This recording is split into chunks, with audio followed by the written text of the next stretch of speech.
One of my favorite viral videos is of a violinist performing a solo piece in concert. The audience sits enraptured as the performance reaches its majestic crescendo, and then someone's cell phone thoughtlessly breaks the spell.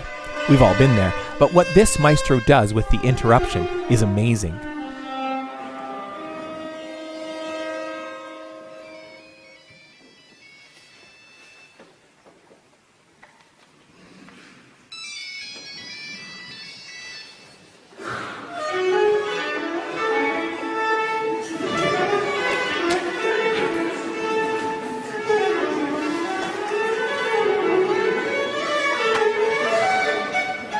So, the way this maestro graciously incorporates the harsh music of that cell phone into his performance provides us with a helpful starting point, I think, for understanding Christian prayer and the mediation of Christ.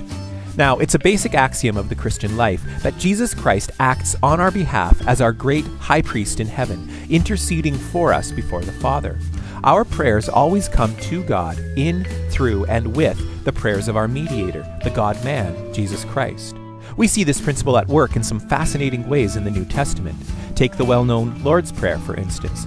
The disciples see Jesus praying, and they ask him to teach them to pray. And the prayer he taught them goes like this: Our Father in heaven, hallowed be thy name, thy kingdom come, thy will be done on earth as it is in heaven. Okay, but towards the end of the Gospel of Matthew, Jesus himself is praying in a garden called Gethsemane.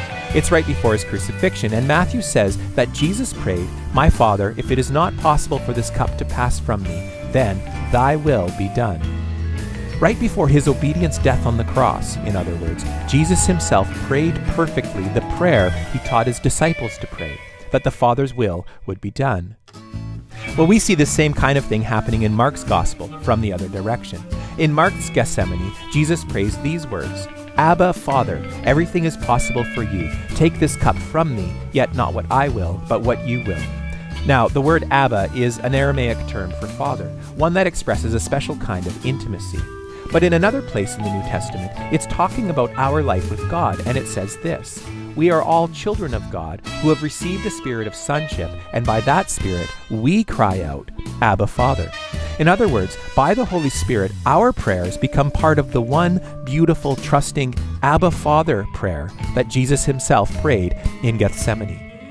You see, when Christians pray, our prayers are united with Jesus' own prayers to the Father. He gathers them all up into himself, perfects them in his own self-giving, and then offers them for us in his one glorious prayer, Abba, Father, thy will be done.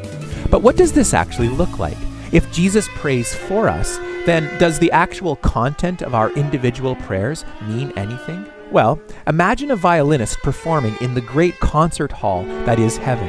His music is sweeping and rapturous, and as he performs, sometimes well-meaning, sometimes thoughtless, but never especially musical, ringtones break the moment. To the extent that we never know how to pray as we ought to, and even when we try, our humanness always gets in the way. In that sense, our prayers are like those garish ringtones. The difference, of course, is that rather than seeing these ringtones as a thoughtless interruption, this maestro joyfully welcomes them, because he is the consummate artist, and he is able not just to transform them into music, but to weave them seamlessly, effortlessly, and joyfully into his performance, so that they thrill the audience, and without ever losing their original quality, sound as if they always belonged. This is what Jesus does with our prayers, as faltering and imperfect as they always are. He gathers them up into his own self-giving to the Father in heaven, uniting them with his own perfect prayer. And in this way, our prayers become part of his glorious masterpiece. Yes, Abba, Father, yes, thy will be done on earth as it is in heaven.